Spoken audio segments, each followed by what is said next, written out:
everybody. Welcome to another episode of Between the Sheets podcast. I'm your host, Gaye Ann Bruno. It is it's the fucking third Friday of the month. And we're on the first and third Friday of every month. Welcome. We're on time today. Thank you. We have beautiful people in the house. I have a beautiful guest in the house. I've known her for eons. She's part of the Goddess group with myself and Cara and probably 700 other women in Los Angeles and afar. But thank you for joining us. I want to say, I hope everything's been well and safe with you guys. We've been all busy and, I'll go around the room and we'll see, everybody will tell you what they're doing. But as you know, you guys, I've been keeping busy with CBS. I'm so fortunate. I still have a position and it's actually crazy and I'm ramping up. And I do my Between the Sheets live chats since March 22nd. So thank you all 300 to 400 people that tune into that. That's phenomenal. I talk a lot of shit, but obviously you like it. So thank you. And always thank you for watching us. We have call-ins. We have still call-ins, even though we're Zoom. So I'll get to the show, but it's 323-524-2599. I know at some point somewhere on the screen, Kurt, who is manning the keyboards at the studio, will be posting up the phone number at intervals. Follow me on Instagram, QTE Brown, and always please like our Between the Sheets podcast page. So before I introduce our lovely guest, Stephanie Dumont, I'll go around the room so the ladies can tell you what they've been doing in quarantine. Cara Noble, how are you, my love? Oh, fabulous. Thank you. I'm actually, I've got a vegetable garden going. I'm working on my mosaic. You may or may not have heard, I'm doing the Taj Mahal. What the hell was I thinking? And I am. And it's actually really coming on. I'm like working on, I'd say 4 square inches a day. I'm going to have it finished by the summer. So, which is an extraordinary feat, frankly. Well, it's okay, Cara, because we're going to be stuck till August. So you've got some time. Please. No. I need a hug. Also, gosh, I mean, here I am. What can I tell you? It's much the same. But I've also been busy. I've had quite a lot of voiceover work. Who knew? I'm still doing the vicious queens and the sad old ladies. And I seem to be getting a lot of those. So there we are. I'm busy. Well, good.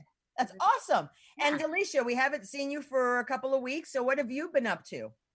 I have been doing many projects around my home, and one of them is my front lawn, which I'm so super proud of. And I took a weeded, gross nothingness after 4 years, and I made a labyrinth, and I dug every rock out of the back by myself, and I made a beautiful cactus area and planted I made it into like from weed to water beauty that doesn't need much water. So I'm super proud, and restoring my vintage RV, and just have so many different projects going on around the house. So is it an Airstream? It's actually a 1956 Dalton canned ham. So I'm almost at the painting phase right now. So it's very exciting and a little bit scary, but I designed what I want on there, and it's super unique and really cool. And I'm just hoping that it turns out half as good as what I had in my vision in my mind for my front. That would be amazing. So, and I'm sure it will be, but if you fuck up, once this is over, Mara can come over and help you out. Thank you. And now we get to Mara. Mara Shane, how are you, sweetheart? Hi, I'm good. I was saying before we went on air that this is the most social interaction I've had in weeks, and I love it. I really thrive off being around my friends, and since I haven't been able to, it's been slow, boring. But I've just been, honestly, if I'm going to be real honest, nothing. This has been my life. I don't have any projects. I don't feel creatively inspired to do anything right now. You have a project. Well, yours. You for?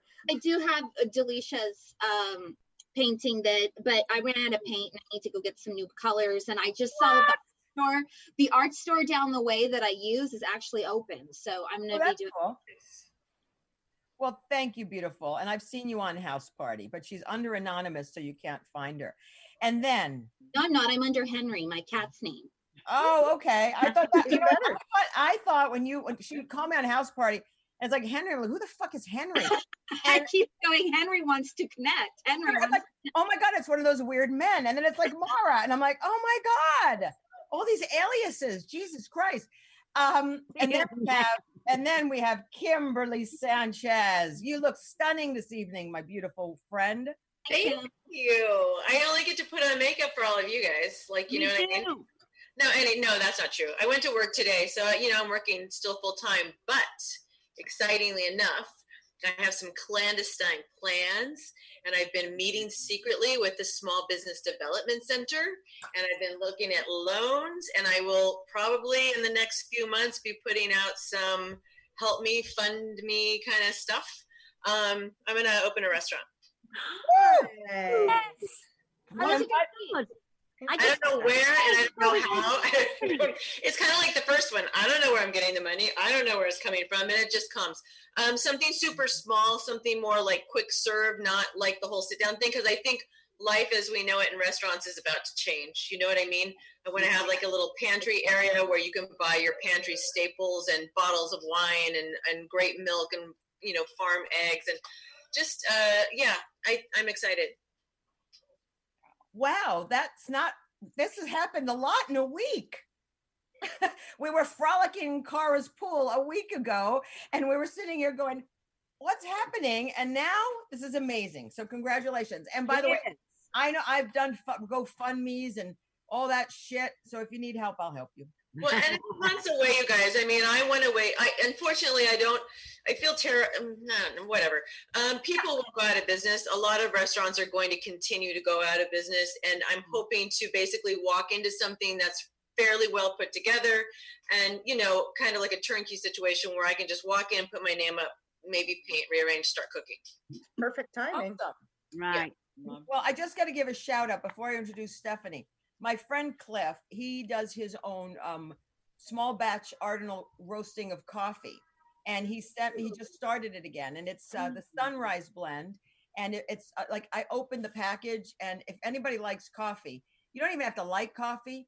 But when you open it and you smell it, it's like complete nirvana and heaven. So I'm sending you guys smell-o-vision. But it's Cliff's company, Coachella Valley. Oh, God, I can't. Sorry. Shit. I don't know what happens. It gets messed up because of the background screen. All right, whatever. Coachella Valley Coffee Company. Put it in front of your breath. There you go. Yeah. Coachella Valley Coffee Company. Yeah, and it's CoachellaValleyCoffee.com. So thank you, Cliff. That was very generous and sweet of you, and I appreciate it. And thank you. So now, without further ado, oh, by the way, I got to announce because this is a huge thing. And I'm not bragging because I know a lot of people are like, shut the fuck up when you say this. I have lost so far 17 pounds since COVID. I've gained your 17. No. And just know that I feel I've gained it too. I've gained 17 at least. So let's see. I'm going to read this. And then because I can't remember it because I'm menopausal and there's so much stuff going on. So our guest for today is a goddess friend, a sister, Stephanie Dumont. She is the co-founder of Conscious and Carefree. She's the co-founder of a hit lifestyle blog and learning forum called Conscious and Carefree, Formulas for Joyful and Productive Living. She hosts a weekly show on Awake TV network called 52 Weeks to Living Conscious and Carefree. She interviewed me 2 weeks ago. So, look up, what is it? AwakeTV.com? AwakeTVNetwork.com. And 52 Weeks to Living Conscious and Carefree with my name. And you were on 2 weeks ago. 2 weeks ago. So listen to two crazies talk about the 4 agreements. She's a leading executive and empowerment coach in San Diego for 18 years. She helps cutting edge clients turn ambition, talent, and objectives into profit and greater happiness. She coaches executives in her team, and there's a whole bunch of other shit that she does, but we'll talk about it instead of me reading it. So let's start out with, how did you come up with living conscious and carefree? What does that statement mean to you? So I have a partner, and her name is Aviva Rabinovich, and Aviva is in Toronto right now and getting ready for bed, or else she would be with us on the show. And Aviva is also part of this goddess community that you and I are members of. And Aviva and I were at a gathering once, and I think it was her aunt. And every time she walked by the two of us, she would say something. She would say, "Oh my gosh, your energy is so powerful together. Oh my gosh, look at the two of you. You're just glowing." And every time she passed by. And then one time she passed by us and she said, "You know, I think she had a drink, and she said, "You guys are like careless and carefree," like that. And at the end of that event, Aviva and I talked. She and I both were writers. Aviva is a business writer and a copyright editor, and she has a boutique practice of like 15 years. She's very successful. And I'm a writer myself. And we had always wanted to start a blog. And we had a short conversation about the fact that we wanted to do this, but neither one of us wanted to work that hard or have it be stressful. And so we said, let's just kind of think about it and sit on it, and we'll talk again in like a couple weeks. Well, a few weeks later, I got an email from Aviva that said, "I'm ready to do this. Are you ready?" And so one of the first things we did was we remembered what her aunt had said to us about being careless and carefree. And we knew that she didn't mean careless. And so we thought about, we're both carefree. We both love to live life fully. We're both very adventurous. We like to take positive risks. We like to travel. And we like expansion. We like internal expansion and external expansion. And just living large in every way. Both she and I love life, and we love to live big. And so we came up with the word conscious to go with carefree, because both of us live a conscious lifestyle as well as living carefree in regards to being mindful and practicing mindfulness. Don't go down the points yet. Yeah, no, not yet. Not yet. Don't do it. Don't do it. Stop. I'm not going to do it yet. So consciousness to us is extremely important in life. It's part of my life's work, as well as teaching people to live carefree as well. So what it means to me is just living life fully. It's like living big and loving, and like, you know, it's that saying, like when you finish at the end of your life, you don't want to come in and be all perfect and you know, everything is great, but you want to have, like, you know, you come sliding in and you've experienced everything you can, you've squeezed every delicious moment out of your life that you can, and that's what conscious and carefree means to us. It's like go big. What is it? Go big or go home. Go home. That's it. Yeah, well, we go big. We go big here on Between the Sheets. So you came up, I mean, as we were talking, as Steph and I were talking, and, you know, like I said, we go to the goddess camps, we talk about a lot of stuff, but this is a very interesting position that we're in, being sort of flipping the switch and actually concentrating on each other and talking about what we've done. You know, we came up with some points about living a conscious and carefree life. Like you said, love life, live big. So we'll go down the points. You guys aren't familiar with it because you know how I love this to be improv with all of you ladies, because I want impromptu. So the first one. Oh, cheers. Is this like happy hour? Cheers. Everybody drinks. I'm not drinking anything tonight. I well, I'm sorry to hear that. I'm not drinking. It's better off that way. Trust me. Okay. Number one, start where you are. Yourself as a priority. Build a quality of life. So why don't you briefly just explain, and then I'll let the crazies chime in.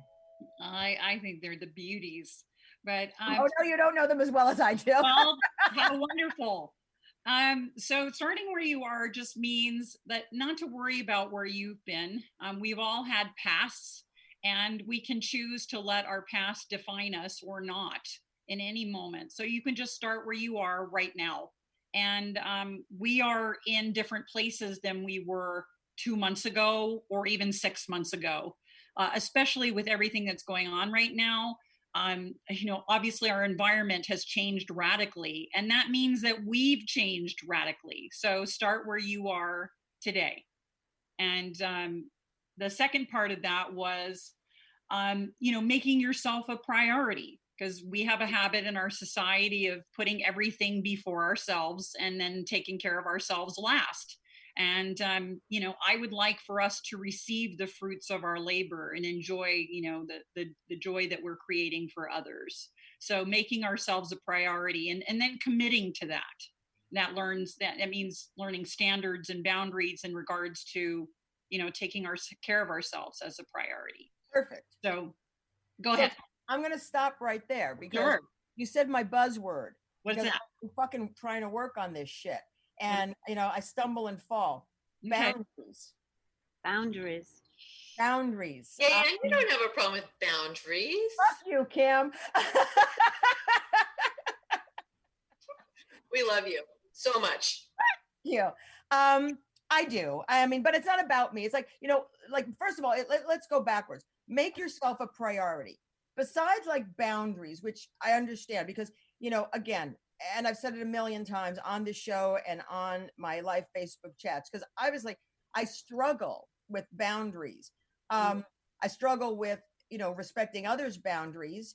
I'm trying, I try, but because it's something I think that needs to be learned, because if you don't have it, it's kind of like you don't wake up tomorrow morning and go, okay, I'm going to respect my boundary. I'm going to respect others' boundaries, because you can't respect others. And ladies, chime in.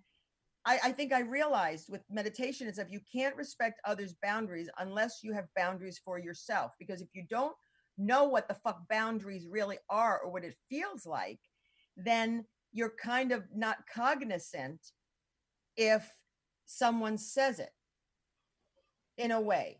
Because like I sit there and I let people say, you know, I guess I don't have boundaries.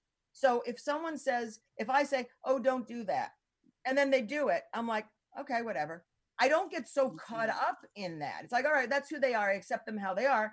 And then I expect other people to sort of do the same for me. But that's not quite the case, people.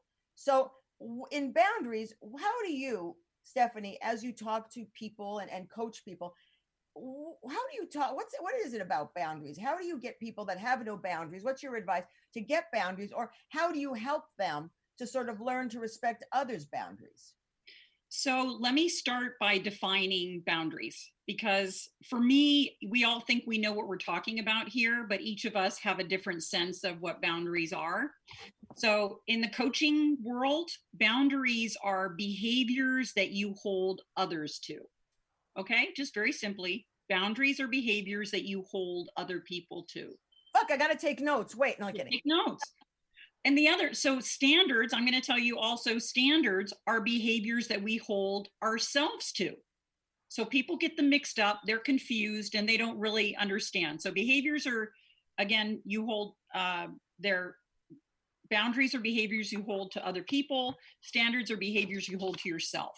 Mm-hmm. And so in regards to boundaries, I usually say to people that when we have boundaries, well, even when we don't, Gaye Ann, like you're saying, we're always teaching other people how to treat us.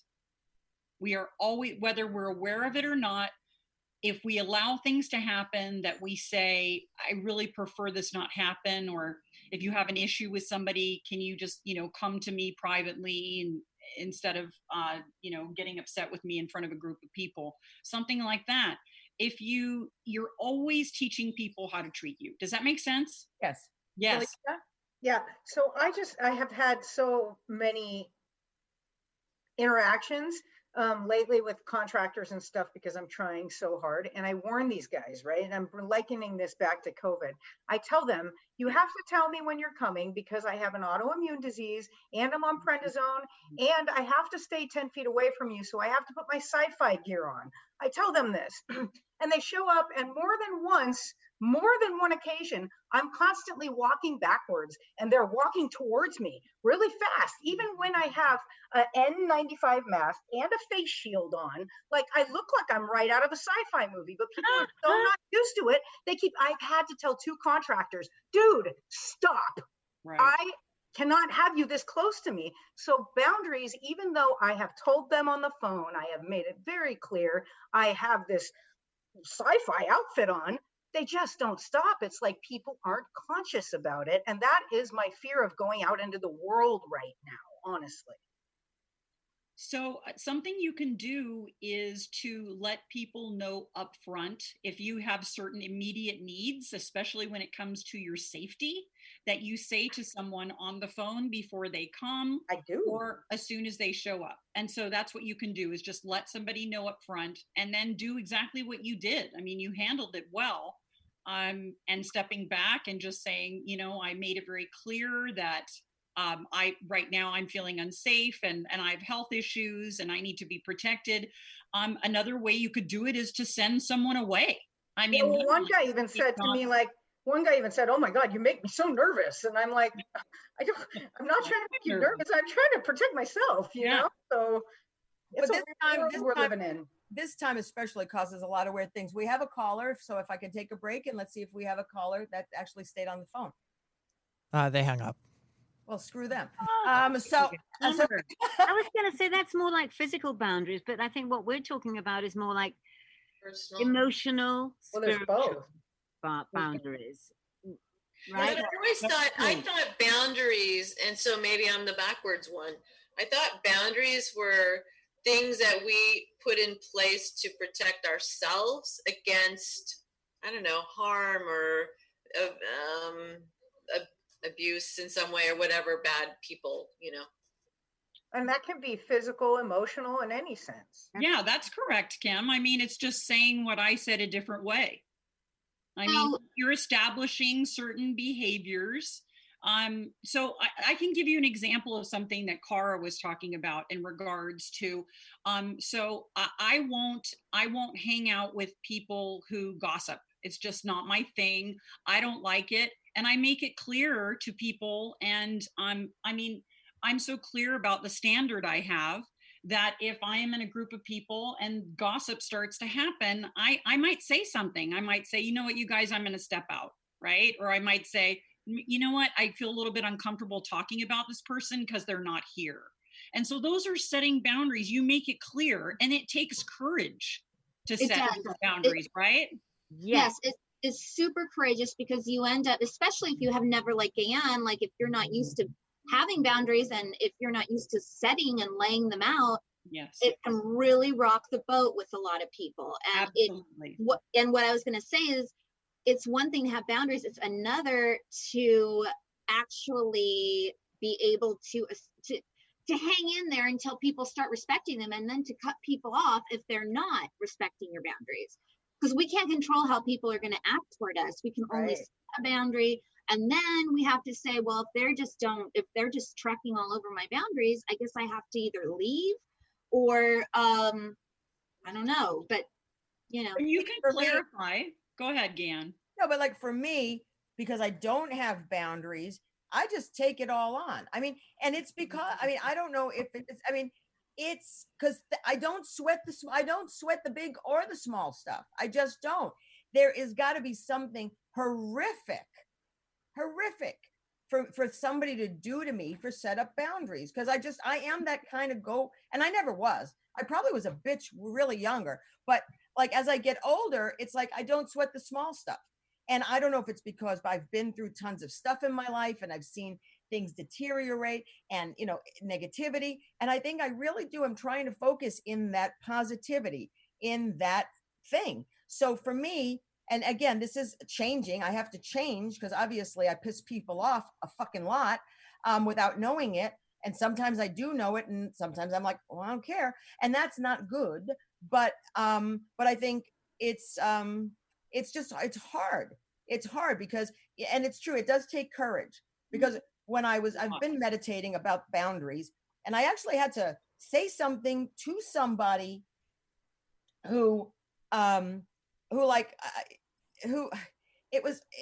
had to say something to somebody, and it was really difficult. It's easy to call and leave the message or something, but to say it in person to somebody, yes. And I just said, no, you know, I will not do that. I won't.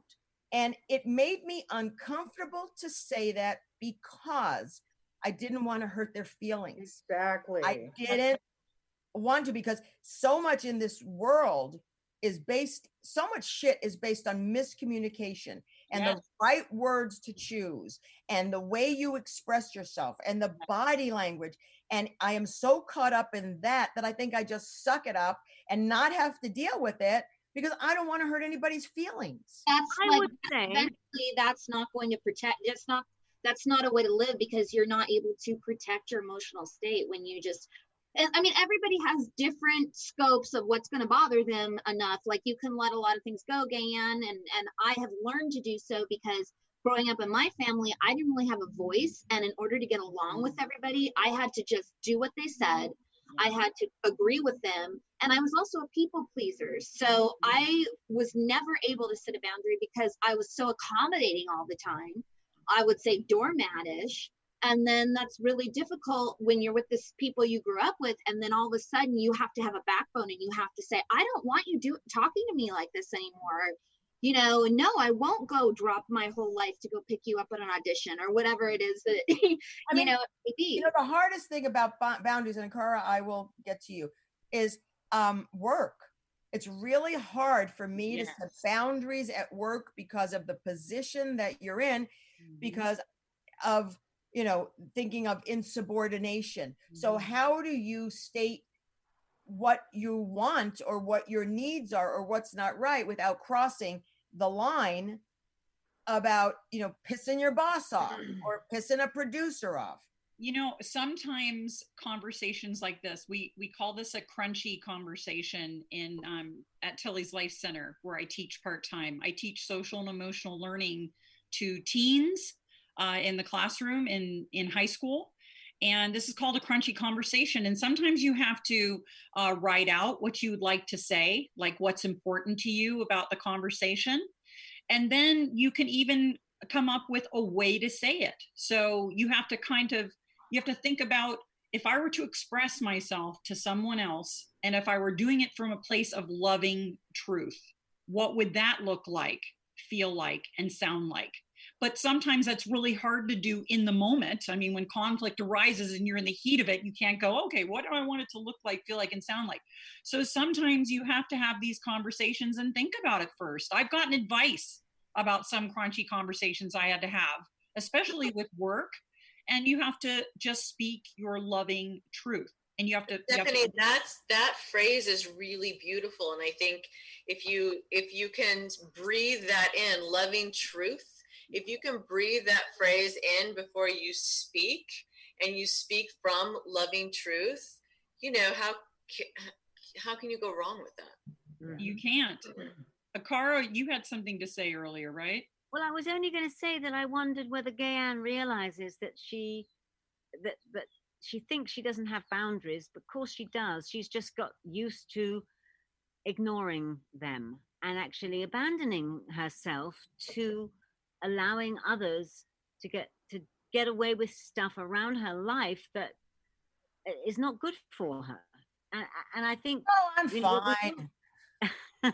What we all agree is that it's hard, isn't it, to set a boundary or to, with loving truth, which is a great expression,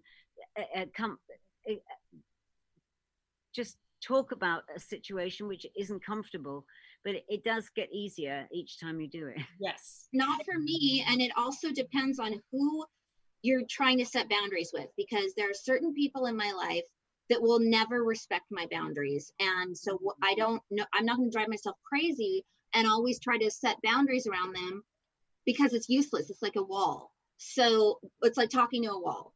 So I just know that when I'm going to spend time with them, if I have to, that I'm going to spend limited time with them. And then there are those like healthy relationships I have with my friends, with certain girlfriends, where we've learned boundaries around each other. And I know that they are going to hear me and they're going to respect me and they're not going to attack me. But there's just, unfortunately, not everyone is receptive to your loving truth or trying to convey you need to be told or you need to be interacted with in a certain way. They're too defensive. It's true. So I would say you push those people into the second row of your friendships. They're just always going to be one row out and maybe even 2 rows out. Exactly. And that's just the way it is. And then on top of that, the answer is not to mind. Because if they don't have enough, probably never going to change. Yeah, That's and if they don't have enough respect for you to respect your boundaries, then why would you want them in Thank your you. circle anyway? That's- Honestly. At least in the inner circle. Yeah. Yeah. I mean, like you put them in the acquaintance circle, not in the inner friend circle. circle. You know?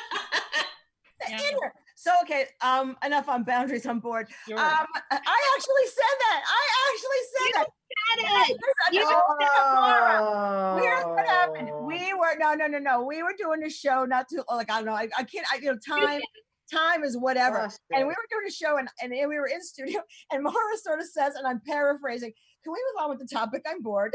Oh yeah, think that great. made me bad. That was so funny. Boring No, person. it's only because you know what? I'm not really bored. I find it interesting. And Stephanie, I will talk to you offline about this, but Sure. because obviously I have a lot of shit to learn. We have so much. But there's a whole laundry list of stuff that I really want to get to because I really think it's Cool. important. I love it. Is it the dirty second one- laundry? huh? Is it a dirty laundry list? How about it just be dirty? No, that's in the next 2 weeks. Yeah. Oh yeah, and the next Right. 2 weeks, wait till you hear what we're going to talk about here on Between the Sheets. It's gonna make me blush. Mr. Hitachi will be making an appearance. Oh, Number two, God. look, it's not, he's not going to actively making an appearance. Number two, well, maybe he will. Develop awareness and practice mindfulness. Before you start, I think it's really important to define what mindfulness is. And so again, for me, mindfulness means I'm fostering presence, like being present and knowing what that is and practicing presence. Intentional relationships, awareness, like self-awareness that we have about ourselves and awareness that we have about our relationships and awareness that we have about others. Okay, so this is part of mindfulness. And also peace of mind. So for me, for Aviva, mindfulness is establishing peace of mind. What does that mean? It's different for all of us. So presence, self-awareness, awareness with others, and peace of mind would be our definition of mindfulness. Okay, thank you. I appreciate that because I don't want to talk about a term that maybe people, it's kind of like everybody may have their own definition of mindfulness, but I want to put everybody on the same page as to what you mean by mindfulness so we can actually discuss it as such. So being present, I have worked so much on being present in the last 2 months. Next, I'm going to work on being alone, and I can't seem to be alone. But a big problem with people in America, it seems. Right. But I mean, well, no, that was a joke. Not that anybody got it because I live with 2 people. I'm never alone. I'm like, well, never mind what I was going to say. But working on being present, I find that to be very, very important. And it takes a lot of work to literally keep yourself in the present, at least for me. Maybe it is, because it really is so easy to sort of, when you're dealing with something and staying in the present, fluctuate to the past, fluctuate to the future, and not really deal with the present. And I think to really be focused and grounded, you have to stay with the facts and whatever's at hand. So if I could stop for a second, we have a caller. Sure. Do you mind if we take a caller, ladies? Great. Hello, caller. Welcome to Between. Hello. What's up? Who is this? Shake and Bake. I knew it. Shake and Bake. You always call at the most inopportune moments because we're not going to talk about, you're not going to say shit about point number 2. You're absolutely not. You're going to just sit and ramble on. You're so stupid. It's not even funny. Hi, Tanya. Hello. Hi, Tanya. Funny because I was just thinking that pot is actually what keeps me in the moment. And then Tanya called. How are you doing, Shake and I'm Bake? going to tell you, I like to look at the sky and the colors and try to notice something different every time I try to escape out of the present. Oh. So my mind tends to wander out of the present sometimes too, and it is difficult, but I tend to look at the different colors of the sky and different colors around me and notice like little little bugs that might be around or something that's small, like just to be more mindful of the present. See, look, I donate. That is present, right? Tanya, are you living on a Tell farm us, or something? Didn't I see that on Facebook? You're living on a farm or something like that? I was, and now I have 11 women roommates. Ooh. Wow. Are any of them dateable? No, they're all a little bit older than me. Well, that's okay. I have no problem with that. Most of them are grandmas, and yeah, no. Tanya. Hey, Tanya, how's the dog? Yeah. How's the dog? The dog is brilliant. The dog is brilliant. He's good. I have to say, I just love sometimes this technology and stuff because we don't talk to Tanya, but yet we know we're all up in her business because we read the shit on Facebook. It's as if we had conversations with her like last week. But honey, I love congratulations, Kimberly. I actually do talk to Kimberly outside of the podcast. Congratulations on starting the restaurant, man. I'm stoked for you. Thank you. It'll happen. It'll be about 8 months from now, but it'll happen. And actually, let me know anything in San Diego. To help promote you. Well, thank you, Tanya. We love you, Shake and Bake. Thank you for supporting us. You know we love you. I love you too. I'm watching the podcast. I love all you guys. All right, I'll talk to you guys later. All right, Bye. All right, cheers. Cheers. Please. Okay, Steph, getting back to being present. Getting back to the present. So Getting back to the present. Let's get back to the present. Perfect. Let's do it. Kim said it too. Kim was talking about the fact that was presence, what Shake and Bake was talking about. You know what? That poor girl is going to have that nickname till the day she takes her last breath. I am so sorry, Tanya, but I love you, but it's so fitting. Go ahead. You explain to me why that would be. It's funny. I'm not a connoisseur of the Molly. Is it marijuana? No, honey. Oh, stop. Let me take this one, please. Okay. Go for this one. Molly is ecstasy. It's MDMA. That is Molly. Oh, Mara. Marijuana, Mary something about 420. I have no idea. It's two different things. Molly, there's three things. Yes. Molly's, shrooms, and pot. Do you understand? And don't forget about ketamine. Oh, yeah, ketamine. Oh, and G. We might as well throw G in there, too. Why not, man? What I was saying is, for somebody who's not like tight with Molly or Mary Jane, what I'm trying to find out is, I would think that you would do those substances to escape, but you're saying, on the contrary, Mara, it actually helps you in the present. Absolutely. Why? How is that? 100,000%. If I go out to my garden and I smoke pot, it takes me so far deep in that moment. And I'm gardening, I am in that garden. Let me tell you, my feet are in there and I'm feeling that dirt, and it is just beautiful. And it is, it's in the moment, it's present, and it's like, it really helps me get there, honestly. But Steph, I mean, good to know. I should try striking up a doobie one day. Yeah, girl. Oh, you know what? I would have to film that, if seriously. That would be, that would be like a webisode in and of itself.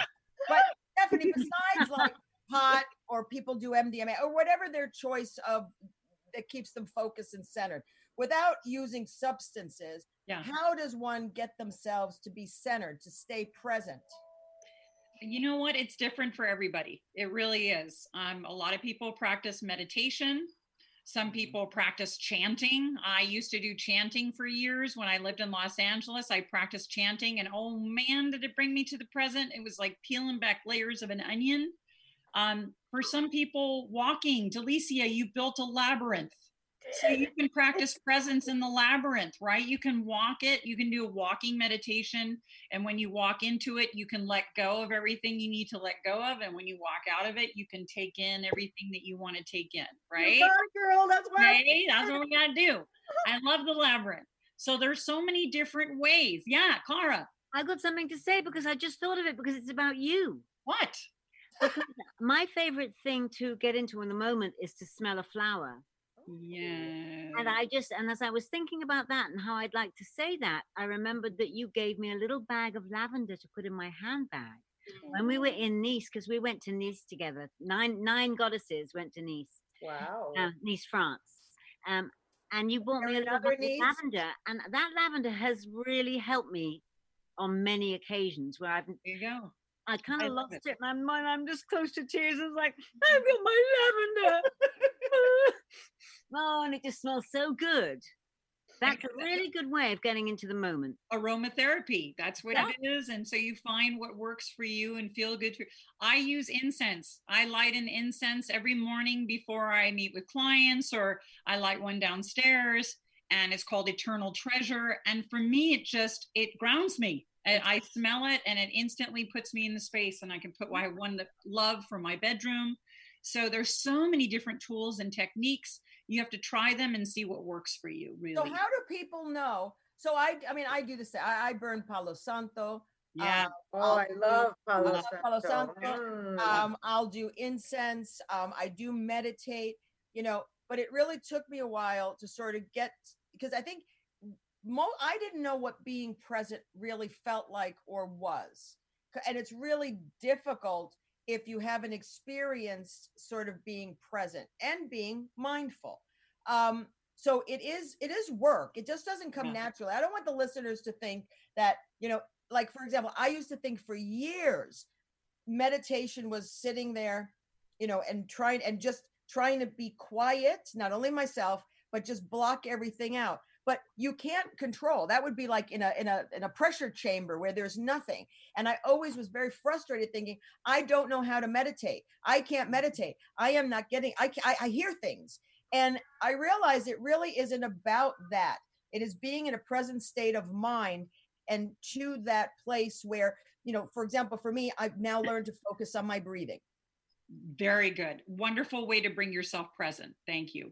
And so it's also, go ahead, Cam, go ahead. No, it's also, so I wouldn't say it's work. I would say it's forming new habits. So you start with small chunks of time. And no one sits down who has never meditated and goes for like 20 minutes and you're in Zen.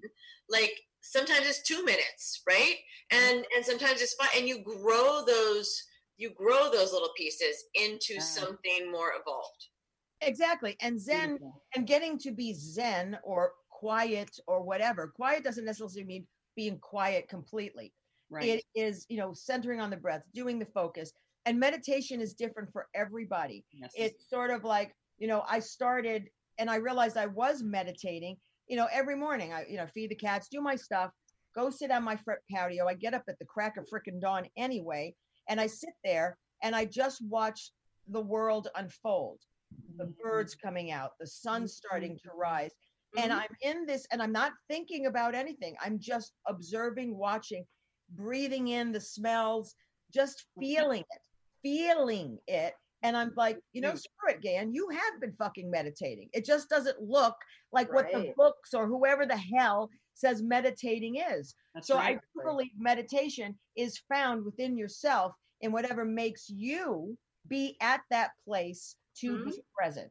My opinion. That's a super important point, Gaye Ann, because so many people put that pressure on themselves where they're like, I can't see nothing. And it's not about that. I've been doing a meditation practice for years that is a Berkeley Psychic Institute meditation practice, and it is very active. You're always thinking about something. So there's no one right way. And it's super important that you made that point. Correct. Even music. See, I know, Stephanie, you and I, we're music people. I think we all love music. I think we all love music. And I know that, it's sometimes, what does it say? Music sometimes expresses what you feel, but you can't express. Oh, yeah. And, and so if I'm going through happy things or whatever, I'll say, I'm not going to say her name because she'll start playing, but Alexa, I'll scream that because if anybody has that, you say that name, you could be 50 miles from here and she will start talking to you like nobody's business. So, Alexa. Stop. Don't you say it, Cara. But it's like I'll sit there and I will be in a very happy place in the present, and I just say, play this music. And it just completely doesn't uplift me because I'm already uplifting. It compliments me to be more uplifted and actually feel it through everything. And then when I'm sad, and when I'm sad, that's a whole other story. But I mean, but it really is, to me, it's different tools that we use to get present and get centered. Like Carolyn, another goddess sister, is watching. She's saying like a hot bath with candles or music. Yes. I think the point here, people, is that, you can be present and you find presence in your own way. It doesn't need to be dictated by some guru or some fucking, whatever the hell it is. Whatever it makes you feel is what you're talking, Gaye, and you're talking about like a lot of using all the senses. You're talking about taste and smell and touch and all of those things. And I think that a lot of humans aren't in touch with their senses to begin with, right? And aromatherapy, all of those things are tools that we use to stay present or get present or, all of that. Yep. I agree. Did someone have their hand up? I'm sorry. I was going to say that this just happened to me the other day. I was not feeling like I was in a good, like the best space. And I was working in front of my computer and I just was craving Simple Minds, Don't You Forget About Me. And that came on and it just overcame the grouchiness. And I was like, hey, I was really singing to it. And I just think music is just medicine sometimes. It is. But I think if we go through life and see things, anything that we are passionate about or anything that really sort of, I'm going to say turns us on, and I don't mean sexual people, but anything that really compliments us and uplifts us is medicine. And I think, and it goes back to now self-care. Yes. Make yourself the priority. Yep. Make yourself the priority. And, I know a lot of us grew up, or I'll speak for me, grew up where, if we said, an accomplishment or something like that, it was like, don't tell people that. They're going to think you have a big head, you have an ego, and quite now, frankly, I'm like, fuck it. I earned it. If you call it an ego, yeah, I busted my ass to get where I am. And I'm proud of it. And I think that you really need to sort of, take care of yourself first, and I know I talk a lot of shit because there are days where I don't take care of myself first. I put others first and then I get depleted and I think, and instead of, because I know I have done this, I've been hardest on myself. I think we're all our own worst critics or harshest, whatever that word is, because I can't think of it right now. But I think, oh, sorry, I just stepped on my cat's tail because he wants to stay here. But it's just sort of, so, I mean, what are the tools, like the self-care? We grow up with a lot of people dictating to us about what I just said. It's ego or it's this. How does one, what are some tools to take some self-care besides the meditating and being present? What can you suggest? So one of the first things right now, especially again, we're in the twilight zone and nobody knows what's going on. Everything is in the unknown. Some people are being really negatively impacted right now. There are people that have lost loved ones and that are having like seriously mental health crisis right now. So understanding that we're in these like completely unusual times and circumstances. And one of the first things we can do is show ourselves compassion by like pausing and asking ourselves, like, what do you need right now? It's really, I know this sounds super simple. It almost sounds stupid. It's so simple. Okay. But it's like, what do you need? And it might be that you bring yourself to a mirror and look yourself in a mirror and say, what do you need from me right now? Okay. Now this works both ways. It works with yourself and it works with somebody else. So this is a great question to have in your back pocket right now, because all of us are going through things. We can't even imagine what's happening, much less understand that this is our reality. And so we have to show compassion, self-care. Show yourself some compassion. Give yourself a break right now. Give other people a break. Allow yourself to make mistakes. Allow yourself to have moments when you need to stay in bed and you want to stay in bed and sleep in the morning. You might need that. So self-care is, first of all, identifying, what do I need today, right now? It does good. I mean, I have a habit now of putting my hand on my heart and actually talking to this inner being. Maybe it's the inner child, I don't know. But like, what do you need today? Like, I love you, you know? That's very Hoffman. You know, I went to Hoffman, the Hoffman process. That's one of the things that we do, hand on heart. It's one of our tools. And that's very important. But what you said earlier was interesting, because I've always had an issue with this. Standing and looking into a mirror, in over 60 years, have never really been able to see myself in a mirror. Oh, I know that sounds crazy. What do you mean?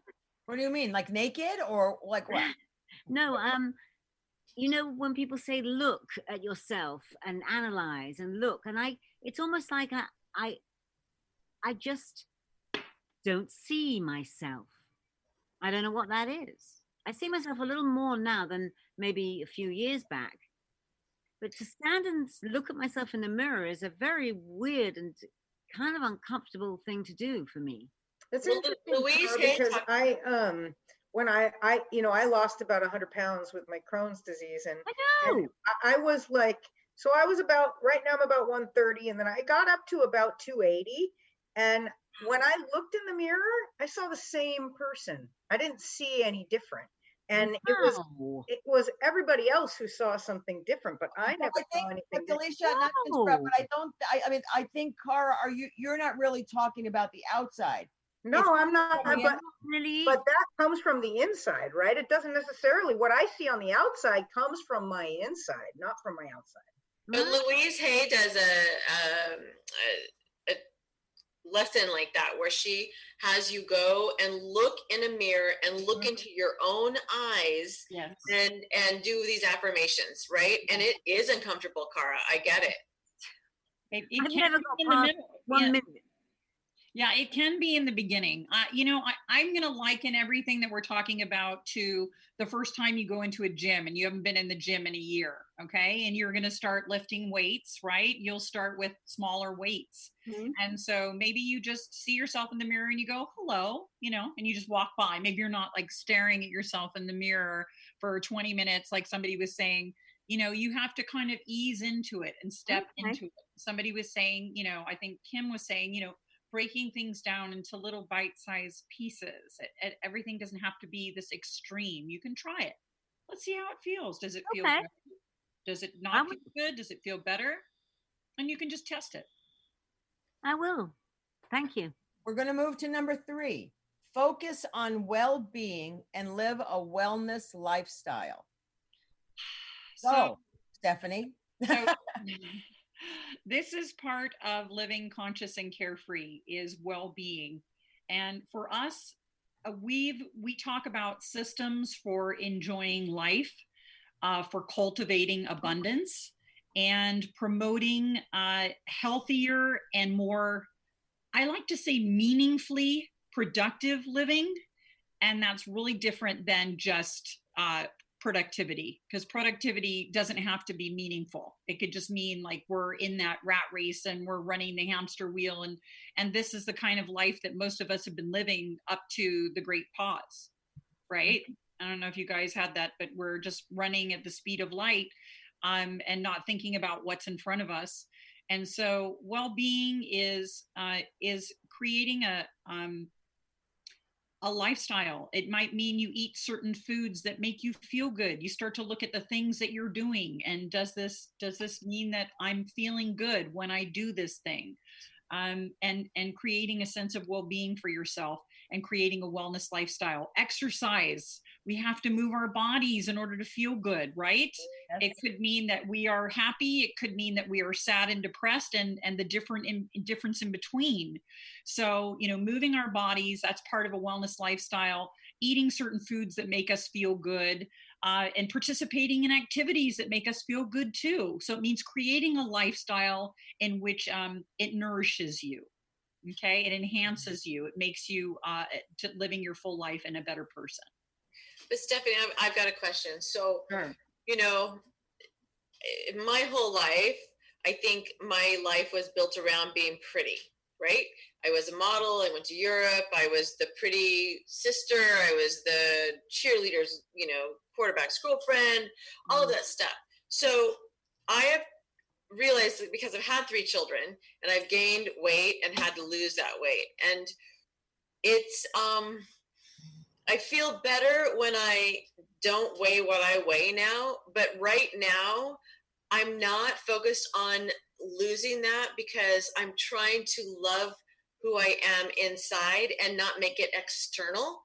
I mean, I know I'll lose the weight in the next 5 or 6 months, but you know what I mean? Is that weird?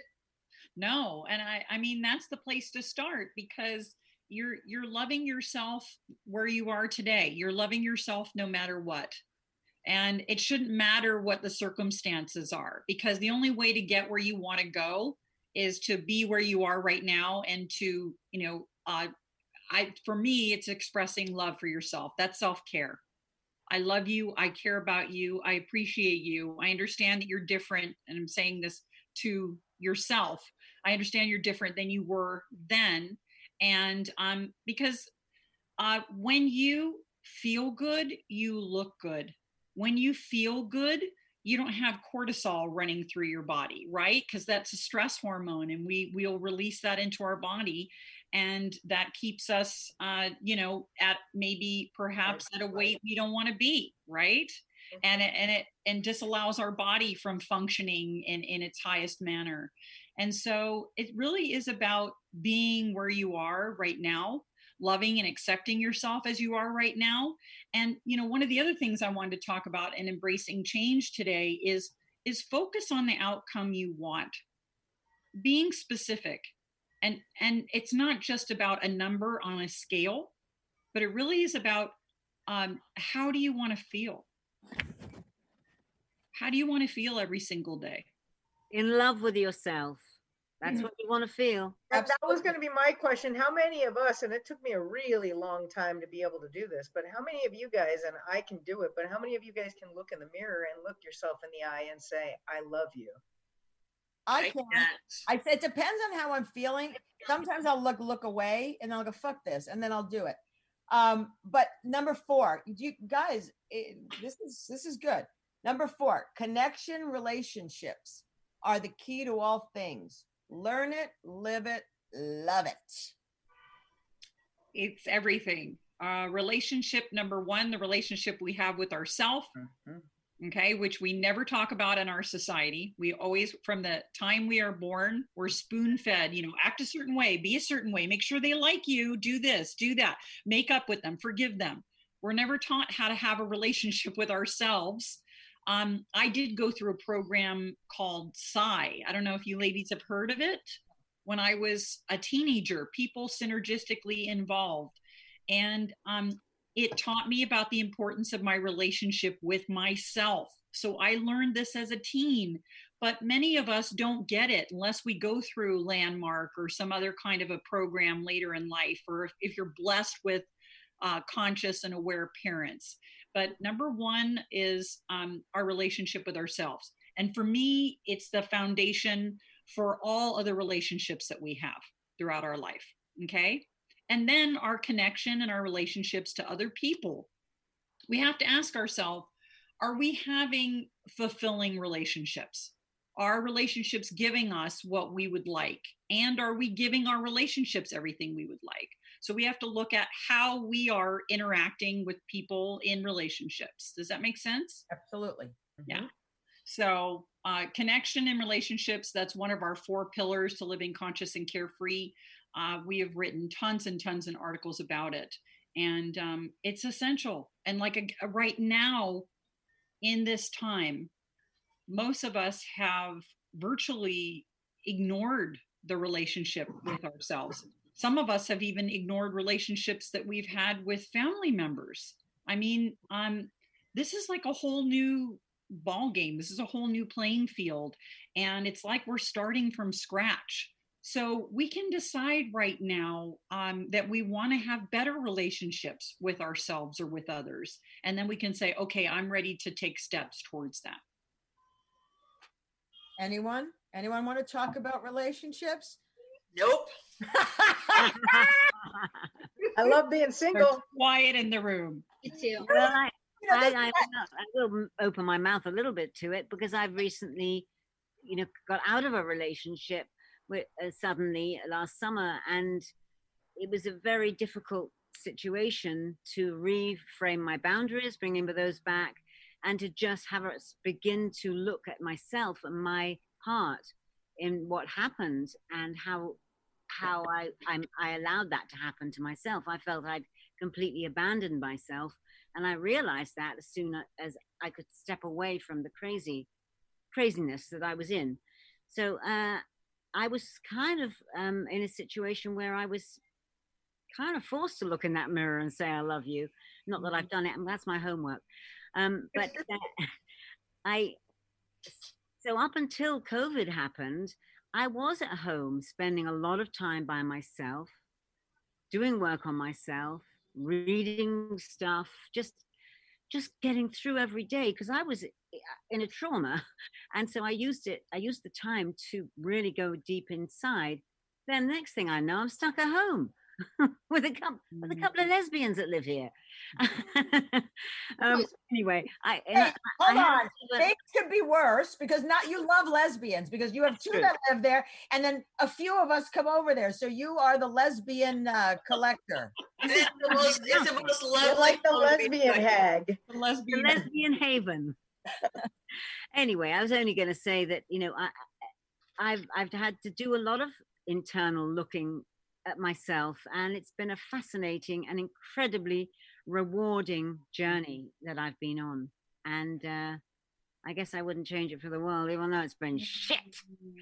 I think the whole reason why, at least I was going to say we're here, but I'll say I'm here, is to learn to have unconditional love for yourself and for others too, but especially for yourself. And I understand all these things on an intellectual level, and there are moments where I really do love who I am, and I can tell myself that I'm a good person. I love myself, but there's other times where I'm much too hard on myself, and I'm putting it all up to like, if I were this way, then I would love myself, and it needs to not have conditions. And I think that's really what life's all about, is getting to that point where you can actually love yourself despite what you consider that you don't have or what you consider to be a flaw. Yes. Because I think we have to accept, because we're all different. I think we have to accept ourselves and learn to love who we are and not try to be what others either want us to be, perceive us to be. And I talk the talk, and sometimes I'll tell you right now, I do not walk the walk. And it's sometimes really difficult to sort of embrace that, because I'm really good at advising people what to do. I'm that cheerleader. And then I sit there and I go, Jesus, fuck, maybe you should listen to yourself sometimes and actually follow what you do, what you're saying, because you know what to do. You have the tools. We all fucking have the tools.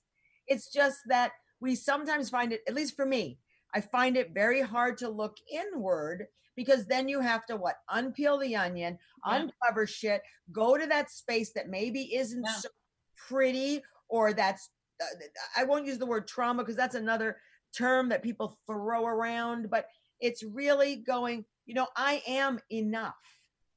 I am enough.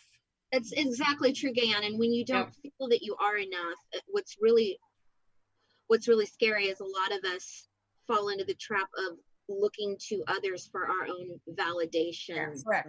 That is so sad, because you're never going to see yourself the way other people see you, and because everyone's got a different opinion of you, and all the opinion that matters is how you see yourself. Yes. But sometimes it's so hard to be objective about yourself that it's tempting to look to, how do you see me? How do I look to you? How do I look to you? When it's pointless. Well, and the other thing, how many people here, okay, this is me, I've done this. And because of the goddesses, I swear, I don't do this anymore.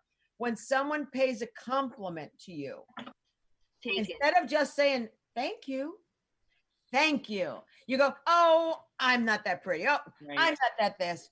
I'm not that smart. I'm not this. It's like, you know, and seriously, all my goddesses many years ago came down on me for that and said, just say thank you, accept it, embrace it. Drives me crazy when people do that. Well, the words that that's why we're not dating, Jalisha. Is thank you, I know, which is really hard to say. Oh, that's another one. I know. But analyze it and it makes sense. It's like Blanche on the Golden Girls when the guys will say to Blanche, you know, you're very charming. And she goes, I know. All right. Number 5. Wait 1 second before you go to number 5. Okay. So we all have the tools, but we don't use them. Okay. So again, easy. You got to think about it for a second.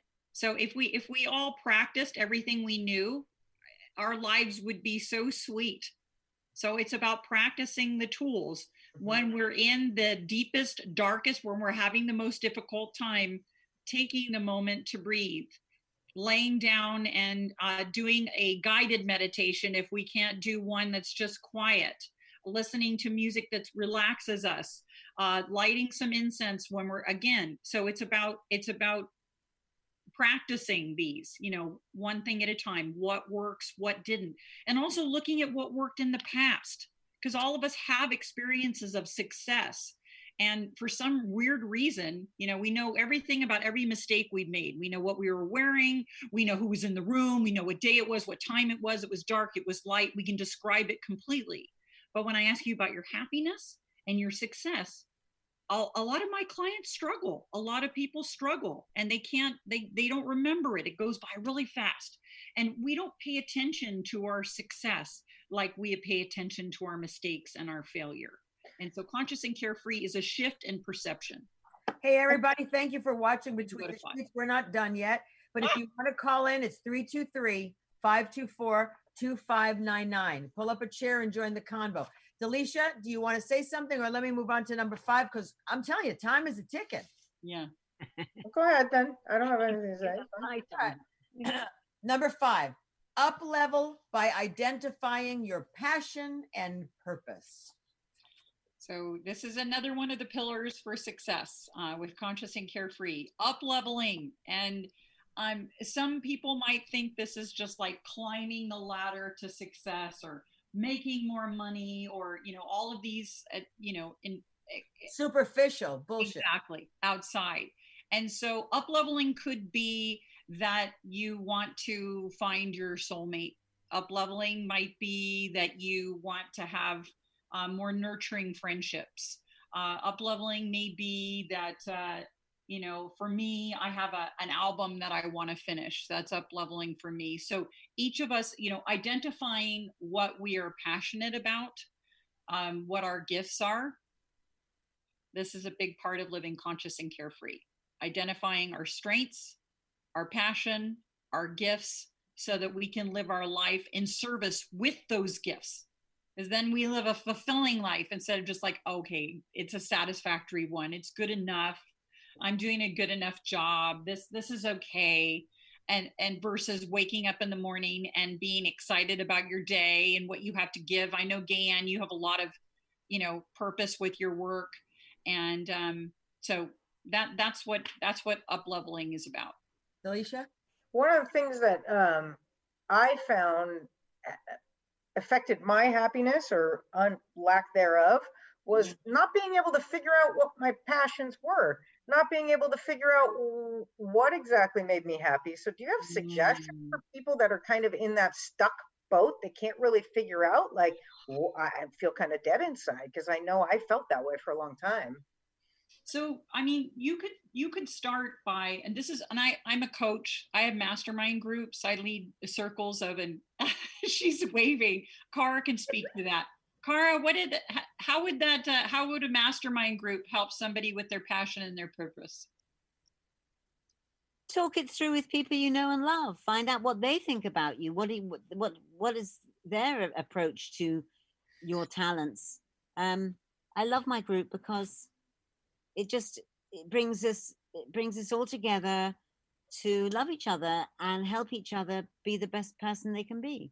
What sort of group was this that you're referring to? It's a mastermind group, and every week there's 3 or 4 of us on our call.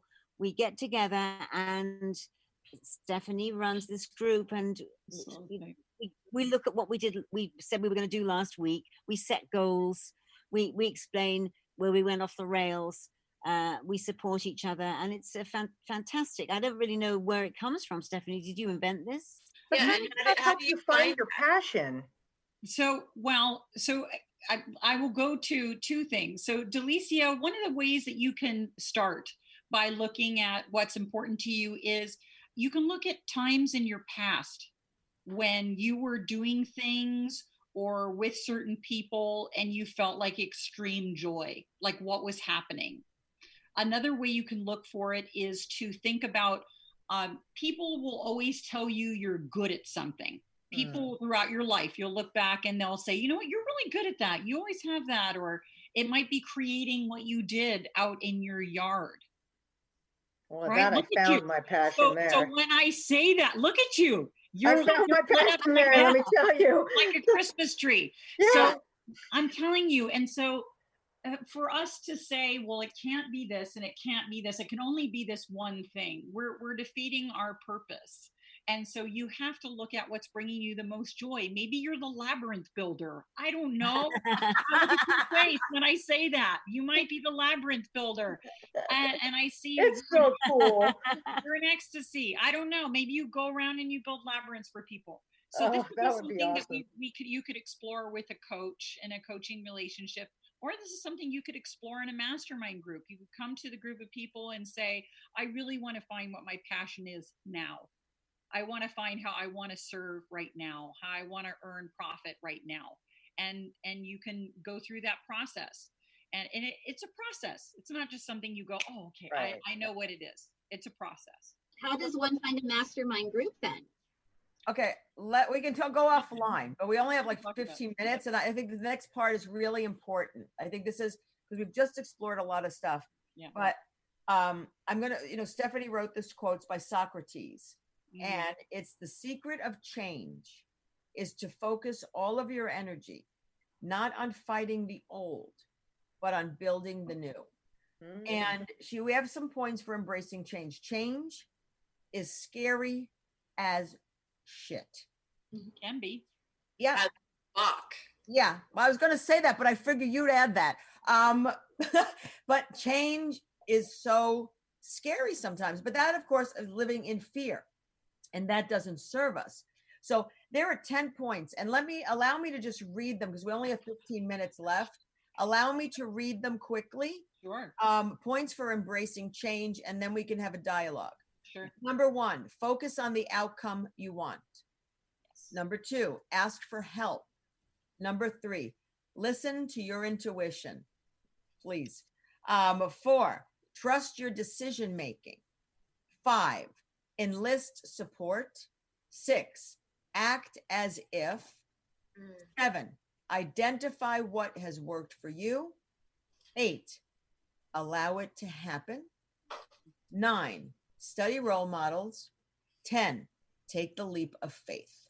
So change.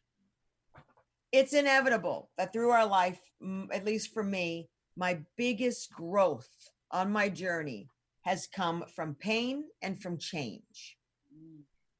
And fear at points has held me back to hang on to something, the familiar, the pattern. So I understand the points for embracing change, Stephanie, but how do you advise people to overcome the fear or the hesitancy or whatever else their excuse, because it truly is an excuse? Have you heard of a term, name it to tame it? Nope. Name it to tame it. So most of us back away or hide from our fear. And it's really important that we identify what it is. What is it? So when it overcomes, you become the observer, and instead of being in it. And again, what does this take, Gaye Ann? This takes Courage. Courage. And you're lifting the weights at the gym. It takes practice. Building your muscles. You have to be courageous, right? So in order for us to accomplish this, we have to be able to identify, what is it? What is my biggest fear? What am I so afraid of? Say it, write it down.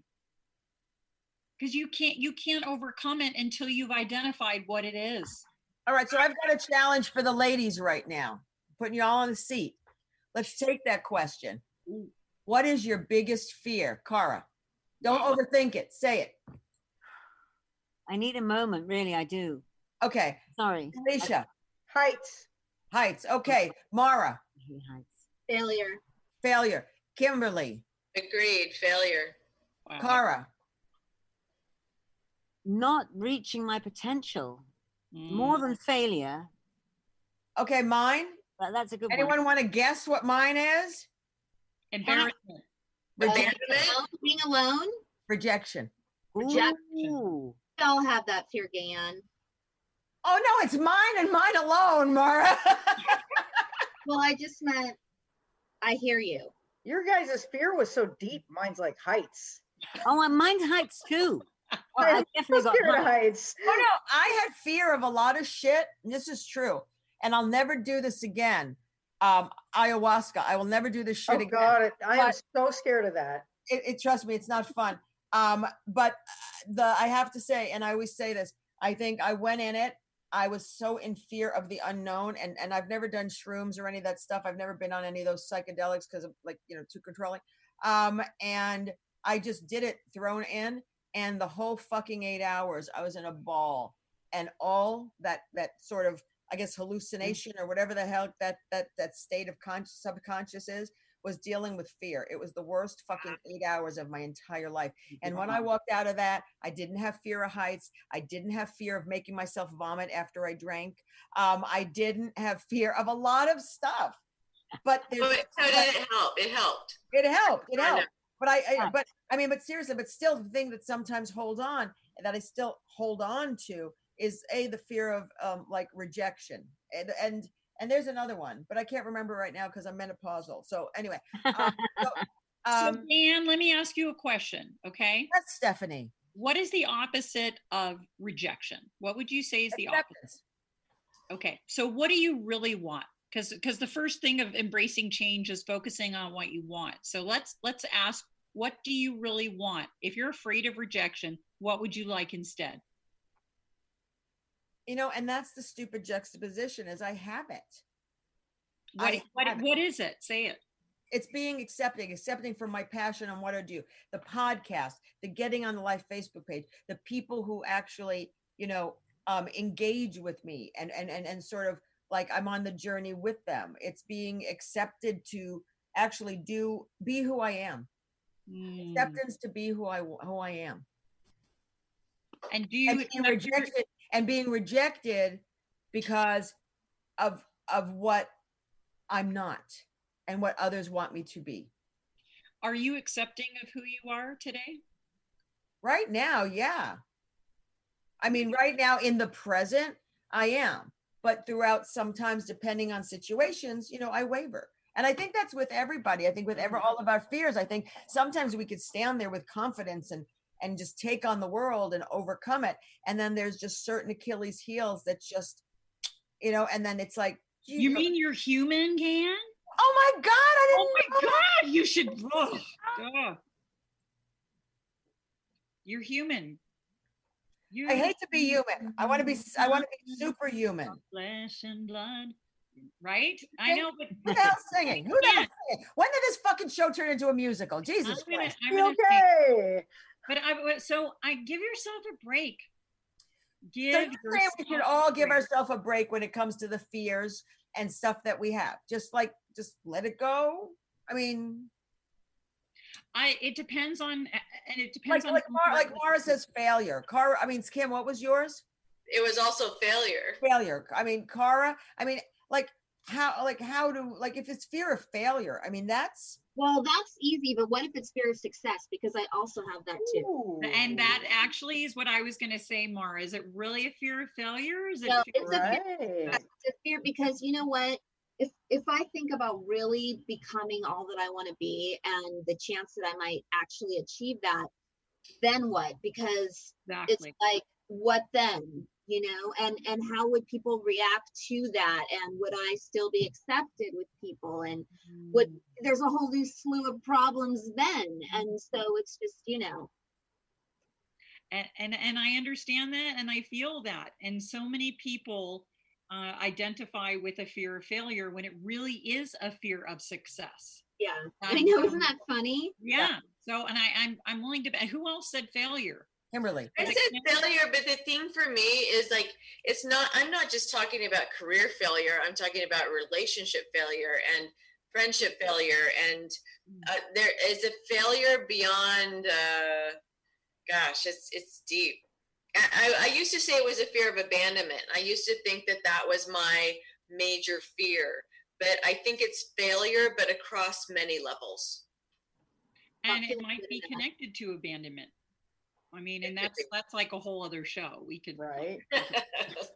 And that's also pretty universal. I knew I outgrew a fear of abandonment also. My dad left the house when I was like 8, and that was really hard. So I had many years. Also, Cara and I had previous marriages. And that was definitely an issue. So yeah, name it to tame it is one of the ways that we can move forward. And also looking at people that have been successful. If you know people in your life that have been successful overcoming something, go to them. But then on the same breath, I fall into definitely envy and looking at people that I'm like, why can't I succeed? Why can't I just do it? Because they're doing it, like comparing and falling short all the time. That's a bad trap. You don't want to get into that trap. No.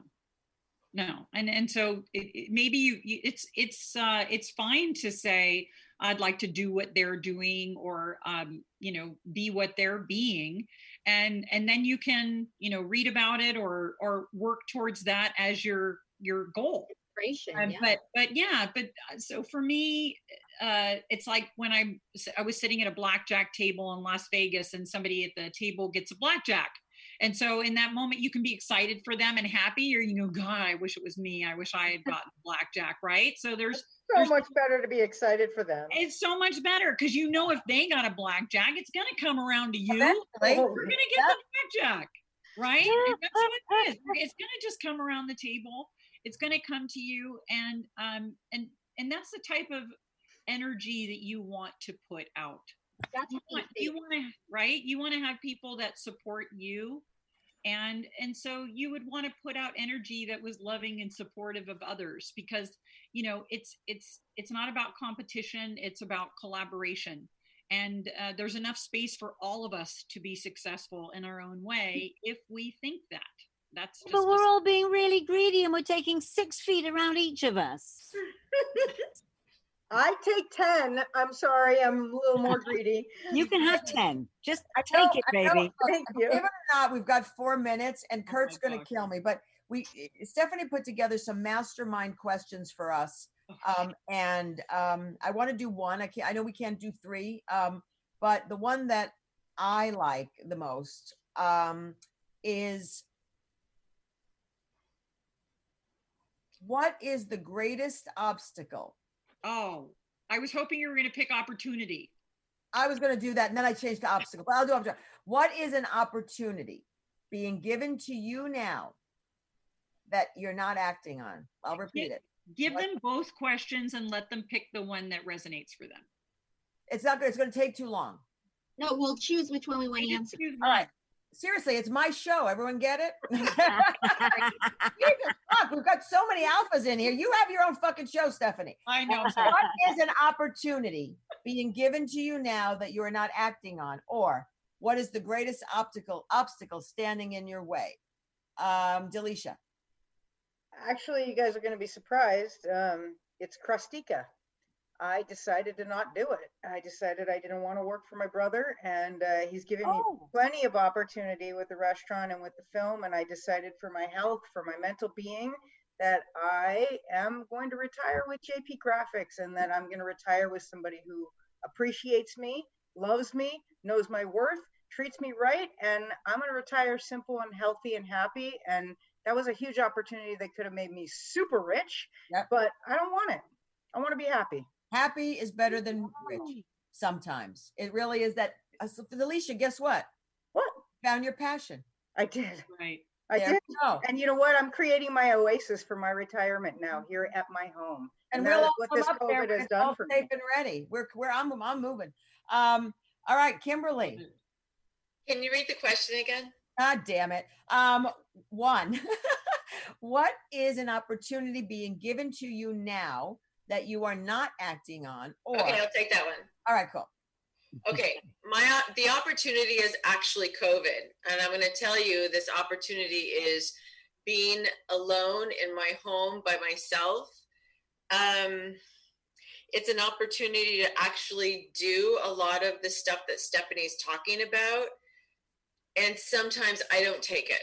You know what I mean? I don't take it for all it's worth, and I could if I could. It's the opportune time to actually be like the tiger that's preparing to leap when it's done. Are you complete, Kimberly? Am I complete? Oh, you're not a goddess yet. You'd understand it. Mara, wait, in 2 weeks, we will. What is an opportunity being given to you now that you are not acting on? Or what is the greatest obstacle standing in your way? Question number 2, the greatest obstacle, which goes right off, piggybacks off what Kim was saying. The biggest obstacle that's standing in my way all the time is me. Aww. So, no, listen, I mean, what I'm trying to say here is that there's always opportunity if you want to find it. But then there's getting out of your old way, getting out of your own way, which is where I'm at. And I am always the biggest obstacle standing in my way. So if I can just get myself out of the way, and that means conquering fears, that means taking risks even when you don't know what's going to happen. Right. That means wanting to feel good when you get up every day, then that would definitely change my life. Okay. Stephanie, which one are you going to pick? Because you get to answer too. I get to answer too. You didn't think I was going to do that, did you? I'm ready for it. I love it. For me, it is finishing my book right now. That is the opportunity that I am, and I'm actually taking off the 3rd season of my show so that I can pivot and focus on completing my book, because that's super important to me. It's pulling at my apron strings right now. And I have a lot of people saying, "Where's your book?" And I'm really tired of recommending other people's books. I'm ready to be able to offer my own. So that's the opportunity that's being given to me right now, and it's now or never. So I'm going to finish it. Great, Laura.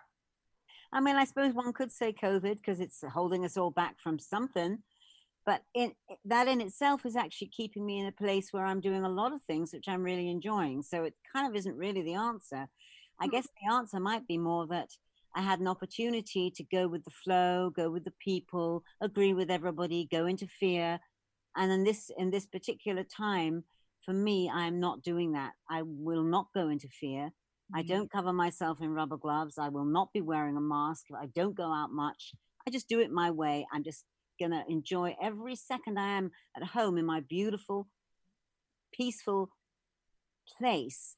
And the world has gone insane around my ears, but I ain't going there. So you could say that I'm a bit of an iconoclast, and that's my choice. And that's a hard thing because a lot of people don't like my view. But I'm okay with that. Just stay 10 feet away from me. I will. I'll wait. I definitely will. Thank you. Thank But I you. don't go anywhere. It's okay. Yet? What, Kim? Did you answer this yet? No, I was trying to avoid it. Oh, Good job, Kim. What's the greatest obstacle standing in my way? Overthinking every fucking thing. The greatest obstacle is my overthinking, over analyzing, just over.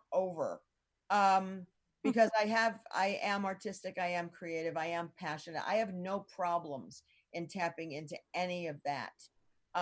It's sometimes over analyzing stuff to the point where I exhaust myself to then be counterproductive, not to move forward, because I've put so many scenarios in my head that it paralyzes me. I'm exhausted. And then I'm like, I just can't do this. And then I don't.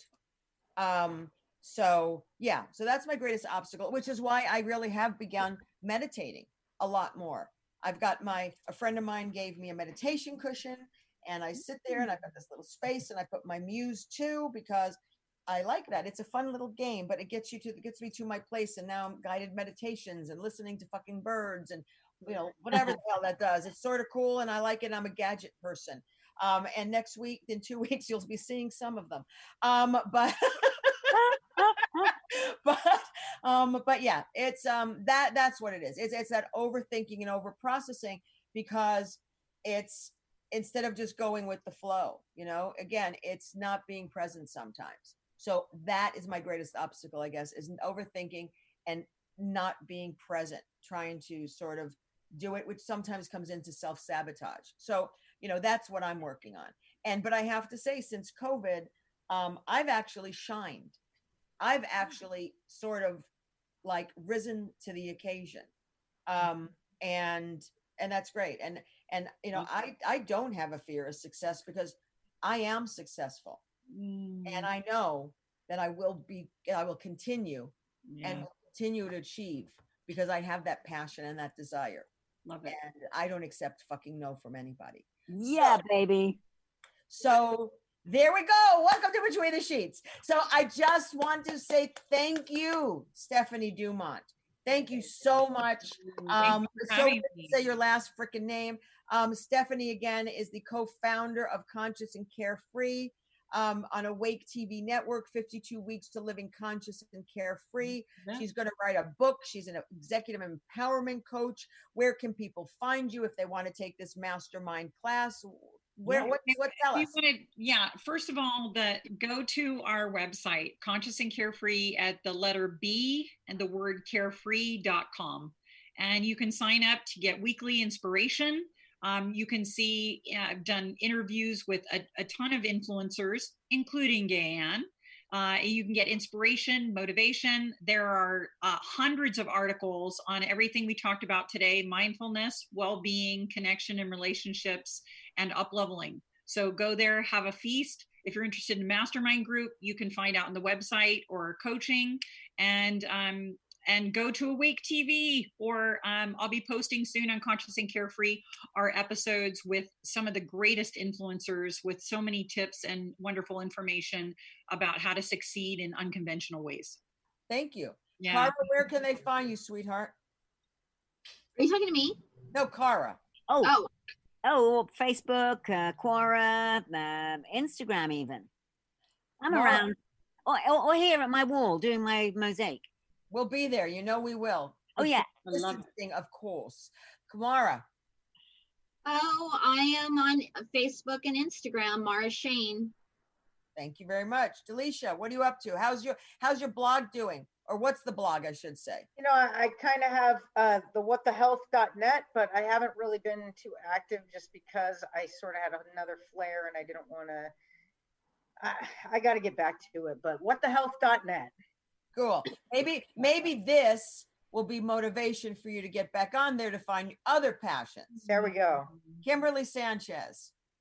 My website, Beachside Biscuits, should be live in about 3 weeks. What an adorable name.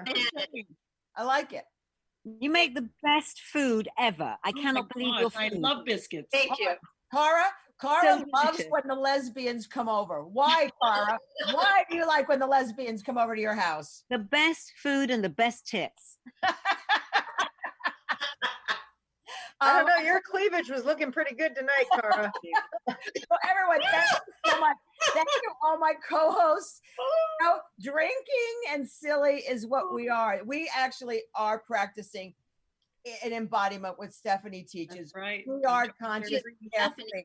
And I love you. I love all of you. I love you, the listeners, and I am in gratitude to each and every one of you for, you know, listening to the show, posting it, sharing it. Our street team. I appreciate all of you, 200, 300, 400 people sometimes watching me every single night on my Facebook live chats. I go on every night at 7:30. I appreciate you. It's just fucking phenomenal. You know, it's crazy. I'm doing my Between the Sheets happy hour every Thursday at 6 p.m. It's a sense of community. And I feel that that's what this COVID has risen the occasion, that I am a connector. I love social. I love bringing people together. And I really want to make sure people have a place to go that is consistent and to build a sense of community. And I think that's what my purpose is during COVID. So, and it's not like, again, I'm not a guru, but that's what I feel, what draws me, because you know what? That's what I need.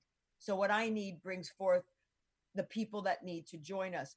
Follow the show or me on Instagram, QTE Brat. Please like our Facebook page, Between the Sheets Podcast. All the old shows are up on YouTube, Between the Sheets Podcast with Gaye Ann Bruno. It has to have my name because otherwise it's a porn site. And in 2 weeks, this show is on the first and third Friday of every month from 7 to 8:30. And if I can figure it out and if I can get guests, but fuck it, I'm like, if there's no guests, we're going to do this anyway. We're going to talk about kink. We're going to talk about S&M. Oh, we're going to talk about dominatrix, submissive, masochist, pacifist, porn. You know why? Because sex is fun. And it is, fuck it. You know, we can't have it. Some of you who are husbands, God damn you, you're lucky. I have Mr. Hitachi. I'm marrying him after this. But I'm just saying, you know, we've had such heavy and deep and spiritual shows. And I think by June, everyone is going to go probably more insane. So I thought I'd have something that was kind of fun, but educational. And bring your toys, ladies. Because Margaret Cho is great in introducing us to new toys. But you know, it's not only about a sex show. It really is a psychology and stuff behind all of the kink world and S&M. And there's probably other things in that I don't practice it all the time. I'm a voyeur. I love to see it. I love to see it, and I've experienced some of it. But it's not my world. But I think I have to have a drink. Go ahead, have a drink. Me too. TMI. I mean, there are other people, by the way, there are other people on this that I'm not going to call out that likes it the same way I do. Kimberly. So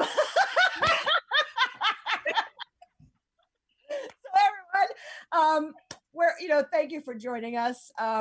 We all love each other. It's all in good fun. I can't wait to see all my ladies in the next 2 weeks. Stephanie, you're always welcome to come back. Oh, I'd love it. Thank you. Thank you for your insight. I just wish, if we continue to do it, the show would be 3 hours long and I wouldn't have a problem because I know it's all difficult, but I love to talk. I know, shocking.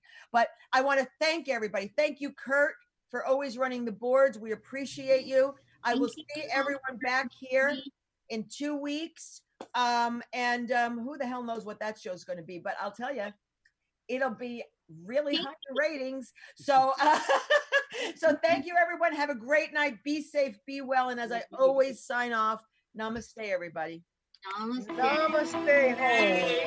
Love you guys. Thank you so much. So nice to meet everybody. See you next time.